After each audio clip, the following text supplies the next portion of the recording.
उत्तराखंड में जल्द ही लाई जाएगी महिला नीति। महिला सशक्तिकरण के उद्देश्य से महिला नीति लाने की योजना। सीएम धामी कर चुके हैं महिला नीति लाने की घोषणा। देहरादून में 3 दिवसीय गढ़ कौतिक का कार्यक्रम हुआ समापन। कार्यक्रम का शुभारंभ तीरथ सिंह रावत ने किया। दीप प्रज्वलित कर कार्यक्रम का किया गया शुभारंभ।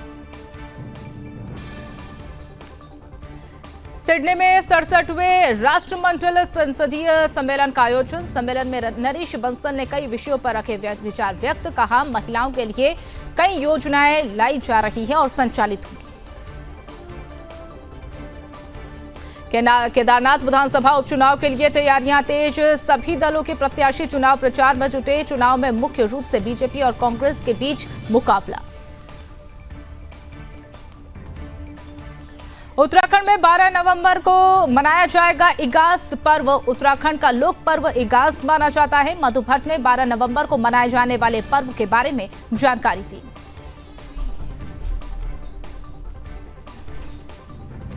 उत्तराखंड में योग नीति पर मंथन शुरू। उत्तराखंड में पहली बार बन रही है योग नीति। योग नीति को धरातल पर लाने की संभावना। प्रयास शुरू हो गए। आयुष विभाग साल 2023 में कर रहा है योग नीति लाने की तैयारी। उत्तराखंड क्रांति दल के संरक्षक त्रिवेंद्र सिंह रावत पहुंचे मसूरी में त्रिवेंद्र सिंह रावत ने की प्रेस कॉन्फ्रेंस। कहा, उत्तराखंड क्रांति दल पूर्ण बहुमत से सरकार बनाएगी।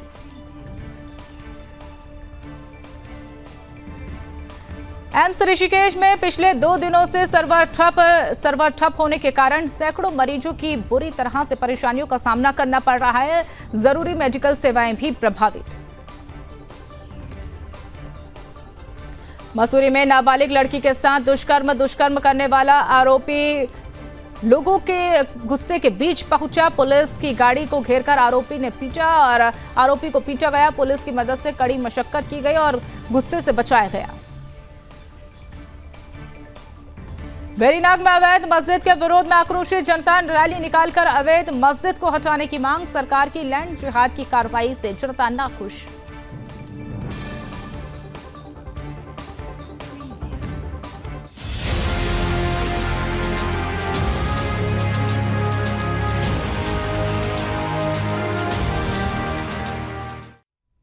नमस्कार, बहुत स्वागत है आपका। सुदर्शन न्यूज देख रहे हैं आप और मैं हूं आपके साथ मनीषा पाटीदार। अपना उत्तराखंड की शुरुआत करेंगे तमाम खबरों के साथ। बीजेपी का सदस्यता अभियान जहां लगभग समाप्ति की ओर है, तो वहीं भारतीय जनता पार्टी के नेता शामिल होने के लिए रुचि दिखाने का काम कर रहे हैं। उत्तरकाशी से राजदीप परमार ने बीजेपी का दामन अपने सैकड़ों समर्थकों के साथ थामा। वहीं बीजेपी प्रदेश अध्यक्ष महेंद्र भट्ट ने राजदीप परमार को बीजेपी की सदस्यता दिलाई।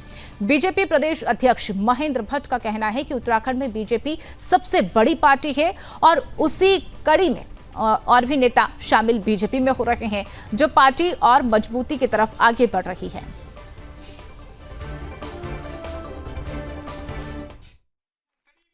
भारतीय जनता पार्टी की सदस्यता अभियान प्रतिदिन चलने वाला क्रम है। सदस्यता प्रतिदिन चलने वाला क्रम है। अभियान सीमित समय के लिए होता है। तो प्राथमिक सदस्यता अभियान का प्रथम चरण समाप्त के बाद अब हमारा सदस्यता अभियान का दूसरा चरण आजकल चल रहा है और अब धीरे धीरे संगठन पर्व की ओर हम बढ़ रहे हैं। लेकिन सदस्यता ये प्रतिदिन चलने वाला क्रम है। उसी के तहत राजदीप परमार सामाजिक कार्यकर्ता है। उत्तरकाशी के डुंडा के रहने वाले बहुत अच्छे कार्यकर्ता के रूप में वो हमको सिद्ध होंगे। इसलिए आज उनके चलिए आगे बढ़ेंगे। बमन गांव में आयोजित पौराणिक धार्मिक संस्कृति से जुड़ा पांचव नृत्य महायज्ञ का समापन हो गया है। 9 दिनों तक चले इस महायज्ञ में बड़ी संख्या में शामिल श्रद्धालुओं ने माता कुंती के हाथों में हरियाली और अक्षत लेकर आशीर्वाद प्राप्त किया। आपको बताते चले कि बमन गांव में न्याय पंचायत के 7 गांवों के माध्यम से मध्य स्थल बमन गांव में पिछले 600 सालों से पांचाल नृत्य महायज्ञ का आयोजन करते आ रहे हैं और यहाँ की महिलाएं बड़ी कठिनाइयों के बावजूद भी इस महायज्ञ में शामिल होने के लिए गांव पहुंचती है। आज जहां दुनिया का रुझान पाश्चात्य संस्कृति और सभ्यता की ओर बढ़ता जा रहा है, तो ऐसे में क्षेत्र के लोग आज भी अपनी पौराणिक, धार्मिक और आध्यात्मिक संस्कृति और सभ्यता को बचाए रखे हैं।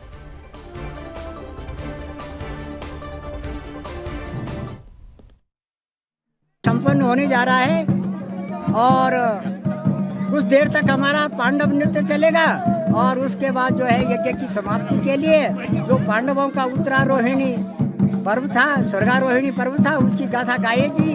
उसके बाद हमारी जो ध्वजा है उसका विसर्जन कर दिया जाएगा और देवताओं के जो हमारे निशान है उनको मंदिर में स्थापित किया जाएगा। पांडव नृत्य की समापन समारोह पर सभी क्षेत्रवासियों का हार्दिक स्वागत एवं अभिनंदन। आज का ये समारोह ये जयंती चढ़ाई जाएगी और जिसमें पांडव स्वर्गारोहण की तरफ प्रस्थान करेंगे। इस समापन समारोह में हजारों की संख्या में लोग शामिल हो रहे हैं और पिछले 8 दिनों से ये चलता आ रहा है।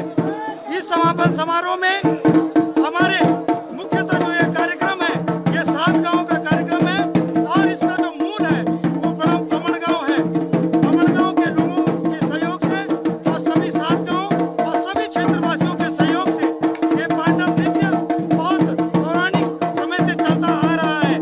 आसपास का जितना भी लोग छन मैं वो तो बहुत बहुत धन्यवाद दोनों जो न सहयोग दिनी और यू अबरी भव्य पिछली बार भी कार्यक्रम हुए वैसे और भव्य कार्यक्रम आज हुई और अगवाड़ी भी कार्यक्रम और भव्य हम लोग सब मिली जुली तय करला और मैं सब लोग से बहुत बहुत बधाई का पात्र छन, धन्यवाद का पात्र छन। जय घंटा कर।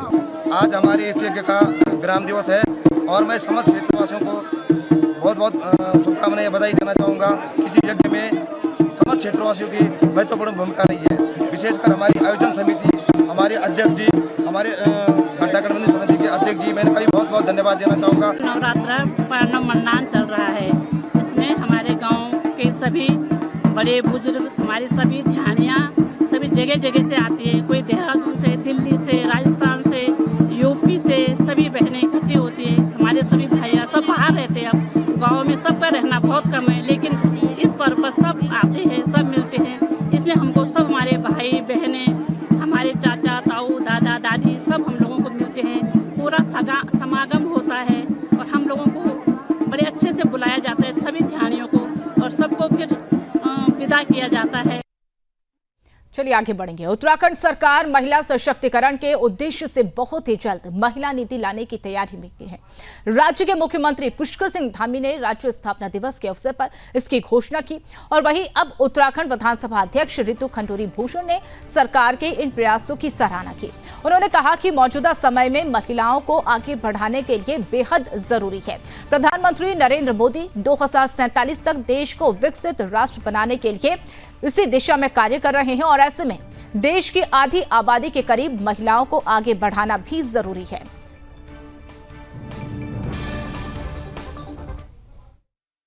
अप्रिशिएट करूंगी, समय आ गया है कि अब हम इन चीज़ों को लेकर आए।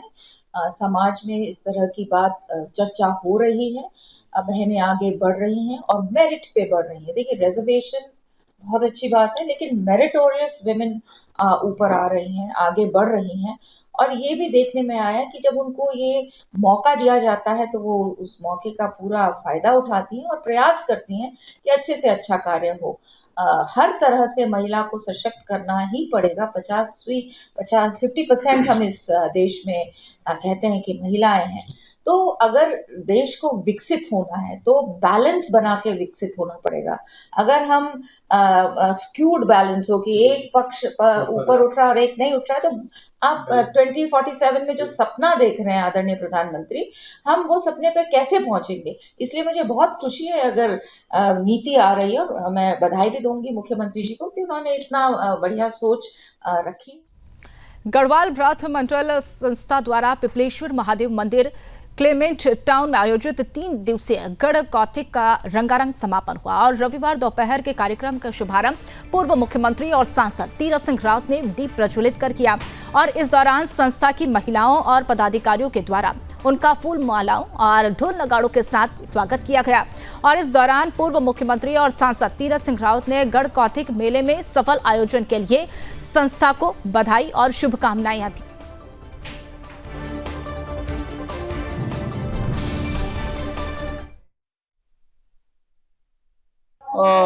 पहली बात तो यह है कि ये गढ़ कौथिक और एक क्लेमेंट टाउन, मैं यहाँ की टीम को, जो यहाँ के संरक्षण मंडल है, जो यहाँ के वर्तमान टीम है, उन सबको मैं बधाई देना चाहता हूँ हृदय से, इसलिए कि नियमितता इस कार्यक्रम में है। 12-13 सालों से चल रहा है और अच्छे कलाकारों को मंच पे ला रहे हैं। स्थानीय कलाकार जो इसी क्षेत्र के हैं उनको प्रोत्साहित करना, उनका उत्साहवर्धन करना, तो ये अपने में बहुत बड़ी बात है। और अपना जो मूल है उसको इन्होंने जिंदा रखा है। अपना खान पान, अपना रहन सहन, अपना पहनाव, ये सारा जो है इस कार्यक्रम के माध्यम से देखने को मिला है। तो आने वाली जो पीढ़ी होगी हमारी, वो भी ये सीखेगा कि आखिर हम पहले कैसे थे, कैसे रहते थे, कैसे खाते थे और कहाँ थे।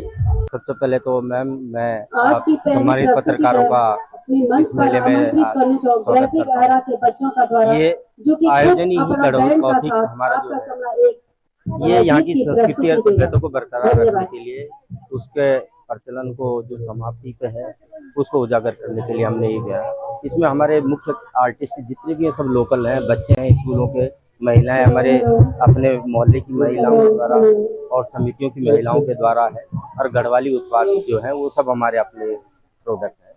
उसी के आधार पर ये सारा गढ़ कौथिग आयोजित किया जाता है कि हमारी विलुप्त संस्कृति उजागर हो और सारे प्रदेश के साथ साथ हमारी राजधानी में और विदेशों तक जाए।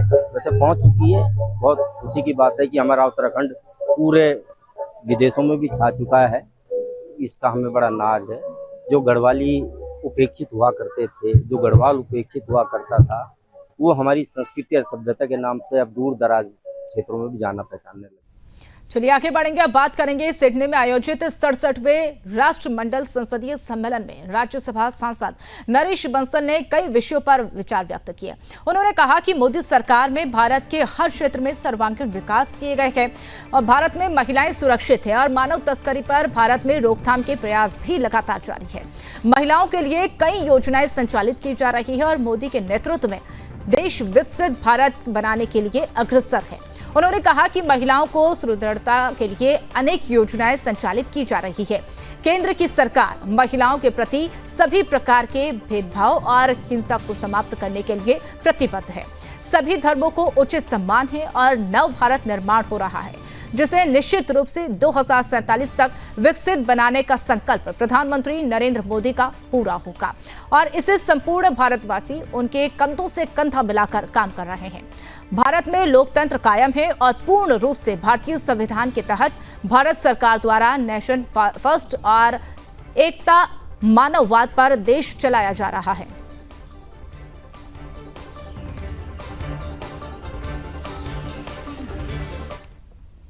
केदारनाथ विधानसभा उपचुनाव के लिए 20 नवंबर को मतदान होगा और सभी दलों के प्रत्याशी चुनाव प्रचार में जुटे हुए हैं। माना यह भी जा रहा है कि इस चुनाव में बीजेपी और कांग्रेस के बीच मुख्य मुकाबला देखने को मिलेगा, लेकिन दोनों दलों की ओर से अपनी अपनी जीत के दावे किए जा रहे हैं। बीजेपी के प्रदेश अध्यक्ष महेंद्र भट्ट ने कहा कि केदारनाथ विधानसभा क्षेत्र में पार्टी के सभी वरिष्ठ नेता और पूर्व मुख्यमंत्री, सांसद और प्रदेश के मंत्रियों को जिम्मेदारी सौंप दी गई है और वही सभी लोग क्षेत्र में जाकर चुनाव प्रचार कर रहे हैं। उन्होंने यह भी कहा कि केदारनाथ क्षेत्र में कांग्रेस का कोई भी जनाधार नहीं है और कांग्रेस के पास चुनाव प्रचार करने के लिए कोई भी मुद्दा नहीं है। बीजेपी के प्रदेश अध्यक्ष महेंद्र भट्ट ने यह भी कहा कि प्रवासी उत्तराखंडियों को भी बीजेपी इस चुनाव में जोड़ने का प्रयास कर रही है और प्रवासी सम्मेलन का आयोजन किया जा रहा है। इसी के साथ साथ कई अन्य कार्यक्रम भी किए जा रहे हैं। उन्होंने दावा यह भी किया कि बीजेपी प्रत्याशी की भारी मतों से जीत होगी।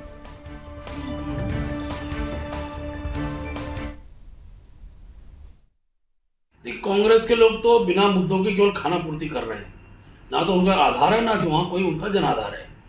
भारतीय जनता पार्टी ने अपना चुनाव प्रचार पिछले 2.5 महीने से लगातार हमारा वहाँ गति पकड़े हुए है।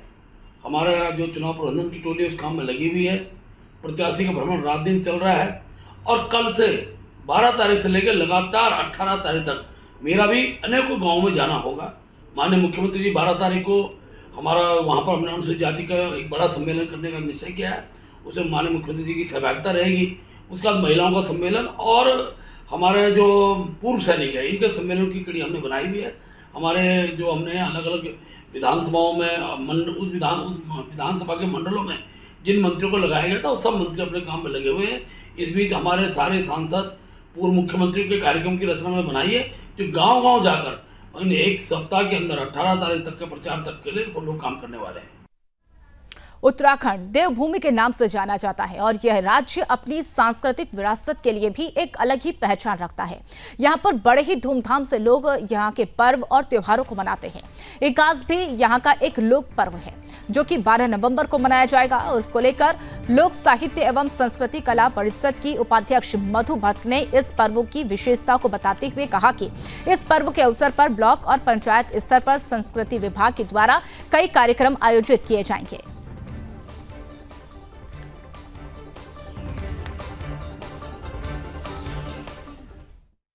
देखिए, इगास हमारा बहुत ही एक लोक पर्व है और इगास को लेकर संस्कृति विभाग के माध्यम से जगह जगह हमारे जो है मेले लगते हैं और उस जो हमारा खान पान होता है अरसे रोटाना यहाँ की जो पहाड़ी शैली में लोग अपने गांव की तरफ जाते हैं और गांव में जो हमारे जो मैं कहूँगी हम ये जो चीड़ की लकड़ी से छिल्ले बनाते छिल्ले से और फैलो खेलने का जो प्रचलन है, सब लोग गांव वाले इकट्ठे होकर रात्रि के समय में जो बुरी शक्तियाँ होती हैं वो दूर भागती हैं और बहुत ही हर्षोल्लास के साथ उस त्योहार को मनाते हैं। और संस्कृति विभाग ने जितनी भी हमारी जो टीमें हैं जो सांस्कृतिक कार्यक्रम देती हैं उन टीमों को जगह जगह स्थान स्थान पर उनको भेजा जा रहा है और अनेकों आयोजन हर उस पे जिला स्तर पर ब्लॉक स्तर पर जो है वो कार्यक्रम जो है आयोजन जो है वो किया जा रहा है। उत्तराखंड क्रांति दल के संरक्षक त्रिवेंद्र सिंह रावत मसूरी पहुंचे, जहां पर उत्तराखंड क्रांति दल के शहर अध्यक्ष नीतीश उनियाल ने पुष्प देकर उनका स्वागत किया। उत्तराखंड क्रांति दल के संरक्षक त्रिवेंद्र सिंह रावत ने प्रेस कॉन्फ्रेंस कर कहा कि 2027 में उत्तराखंड क्रांति दल पूर्ण बहुमत से प्रदेश की सरकार बनाने जा रही है। उन्होंने कहा कि उत्तराखंड की सरकार भू कानून और मूल निवासी को लेकर जनता को गुमराह करने का काम कर रही है, जो किसी भी हाल में बर्दाश्त नहीं किया जाएगा। उन्होंने ये भी कहा कि Uttarakhand Kranti Dal uniform civil code का पुरजोर तरीके से विरोध करती है और इसको किसी भी हाल में कानून नहीं करने दिया जाएगा। देखिए, प्रधानमंत्री अगर यूसीसी की तारीफ कर रहे हैं तो उनको गुजरात में सबसे पहले गुजरात में लागू करना चाहिए ना। ये प्रयोग हमारे यहाँ क्यों हो रहा है? जहाँ जहाँ उनकी सरकार है पहले वहाँ लगाए ना। जब सारे स्टेटों में लागू हो जाएगा उसके बाद यहाँ लगाए ना। पहले अपने स्टेटों में लगाए। ये उत्तराखंड को प्रयोगशाला क्यों कर रखी है? ये यूसीसी जो है हमारे उत्तराखंड को खत्म करने की साजिश हो रही है और इस यूसीसी के पीछे जो रणनीति है उनकी मूल निवास और भू कानून को उसकी अवधारणाओं को ही समाप्त करना है। उसमें साफ है, मेरे पास 201 पेज में उसे इंटरनेट से मैंने लाया है और उसमें एक दो चीज़ें इतनी खतरनाक है हमारे लिए कि जो व्यक्ति जो नागरिक चाहे उत्तर प्रदेश से आएगा चाहे बांग्लादेश से आएगा, अगर वो 1 साल यहाँ रहता है तो वो अस्थायी निवास घोषित हो जाएगा और अस्थायी निवास होने का मतलब है वो हमारे बराबर उसको अधिकार हो जाएगा। अब सीधा रुख करेंगे जनसभा की तरफ, जहां पर मुख्यमंत्री पुष्कर सिंह धामी जनसभा को संबोधित करने के दौरान क्या कुछ कह रहे हैं, चलिए आपको सुनवाते हैं। आदि कैलाश का, गंगा मैया का, यमुना मैया का सारा आशीर्वाद इन सब लोगों के साथ, और मैं तो यहाँ हुई हूँ तो आपको सब ही जो है मिल गया है। यहाँ आना मानी कि अपने आप की देवभूमि आ रही है और एक तय मानिए विजय श्री सुनिश्चित है और इसमें कोई संदेह नहीं है। मेरा सौभाग्य है कि आप सबके बीच में मैं मुख्य सेवक के रूप में आप सबके बीच में पहुंचा हूँ और आप सबसे आह्वान करने आया हूँ। भाइयों बहनों, दोनों ही विधानसभा क्षेत्रों में जो हमारे राजन नायक जी हैं और बहन स्नेहा दुबे जी हैं, उनके लिए मैं आप सबका समर्थन मांगने के लिए आया हूँ और ये आह्वान करने के लिए आया हूँ कि 20 नवंबर को आप सब लोगों ने दोनों के ही चुनाव निशान कमल के फूल है और कमल के फूल वाले बटन को सबको घर घर तक पहुंचाना है। तो ये बताने की आवश्यकता नहीं है कि आप सब यहाँ आए तो एक बात तो मैं दावे के साथ कह सकता हूँ आप दोनों लोगों से।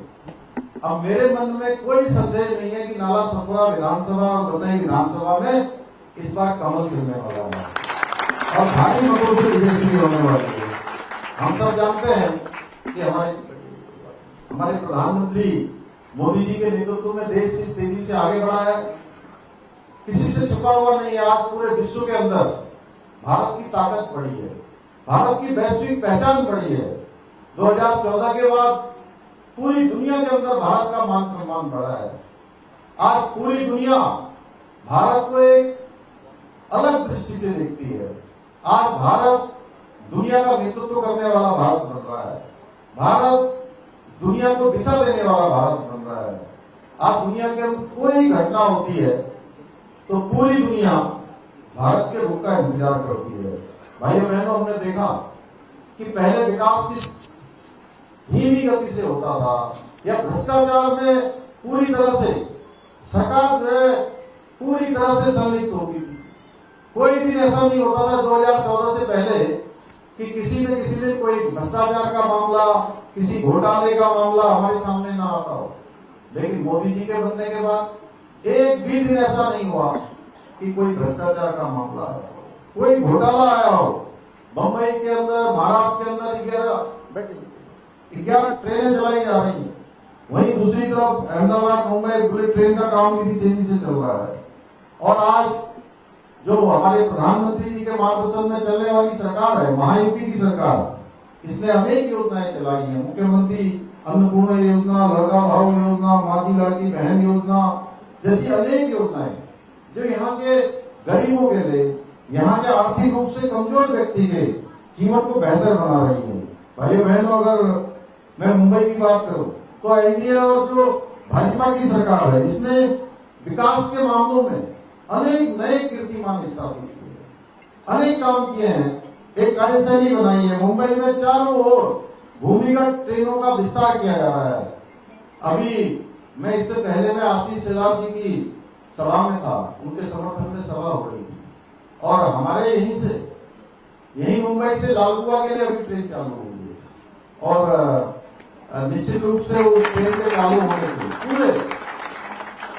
पूरे उत्तराखंड के अंदर आने वाले, उस कुमाऊं क्षेत्र में जाने वाले लोगों के लिए अभी कोटद्वार के लिए ट्रेन चलने वाली है। यहाँ से हरिद्वार के लिए कुछ ट्रेनों की मांग की गई है। उन सभी पर हम बात कर रहे हैं और ये सब तभी संभव हो पा रहा है जब डबल इंजन की सरकार चल रही है। भाइयों बहनों, मुंबई में भी कई जगह पर ट्रैफिक की समस्या है, लेकिन डबल इंजन की सरकार जिस प्रकार से आज ट्रैफिक की समस्या के समाधान के लिए काम कर रही है, वो दिन दूर नहीं है जब मुंबई से भी ट्रैफिक की समस्या पूरी तरह से समाप्त हो जाएगी।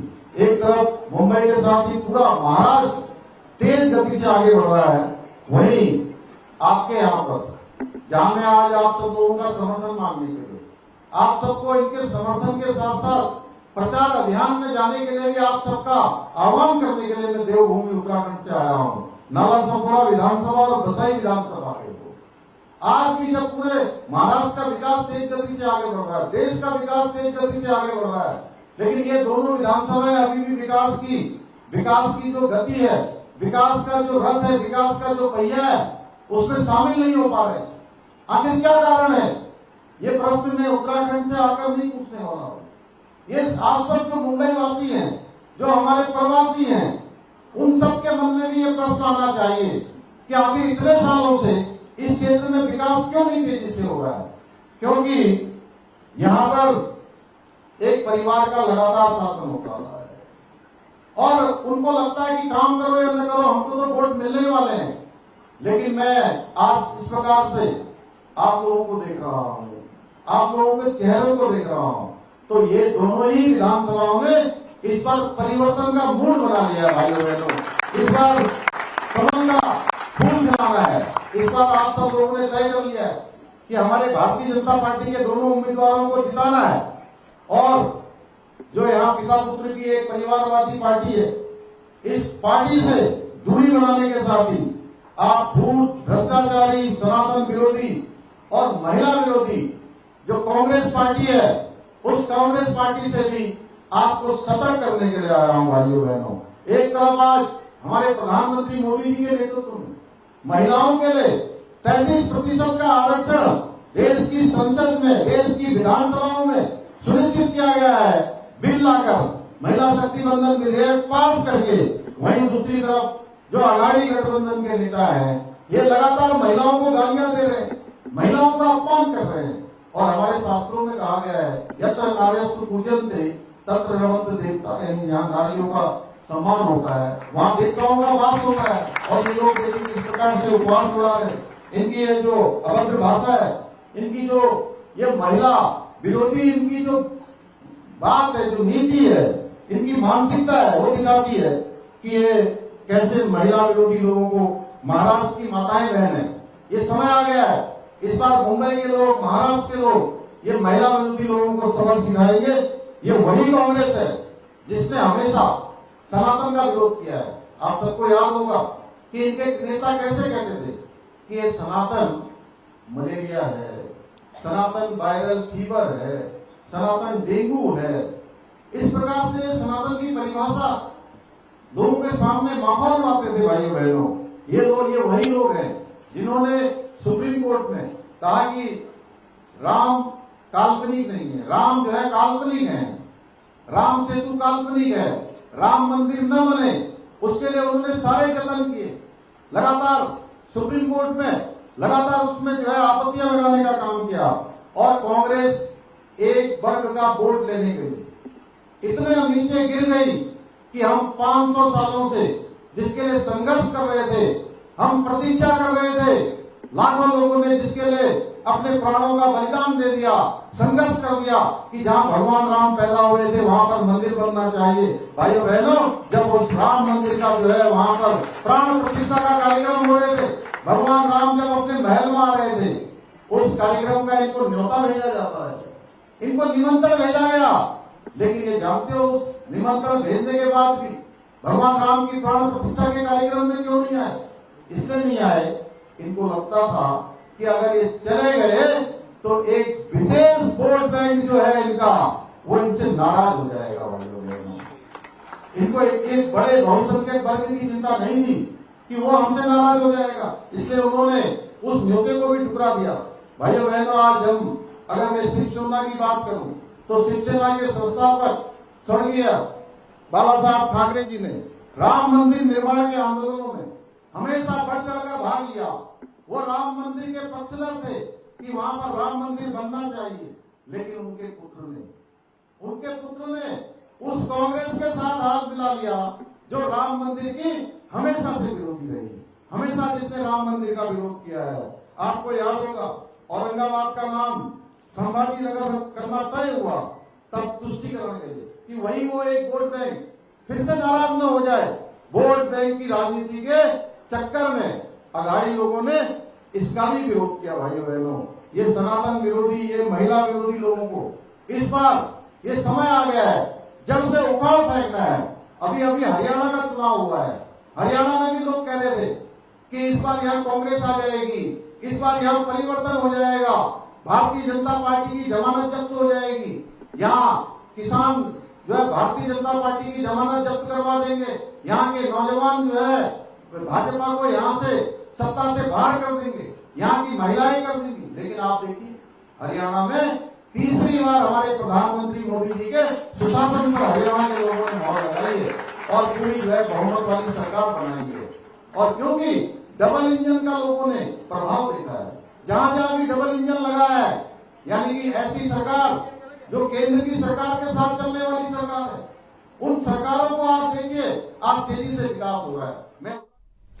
तो आप सुन रहे थे मुख्यमंत्री पुष्कर सिंह धामी को, जहां पर डबल इंजन की सरकार की तमाम उन उपलब्धियों को जनता के सामने रखते हुए नजर आ रहे थे। तो फिलहाल अपना उत्तराखंड में मेरे साथ इतना ही। आप देखते रहिए सुदर्शन न्यूज। जय हिंद।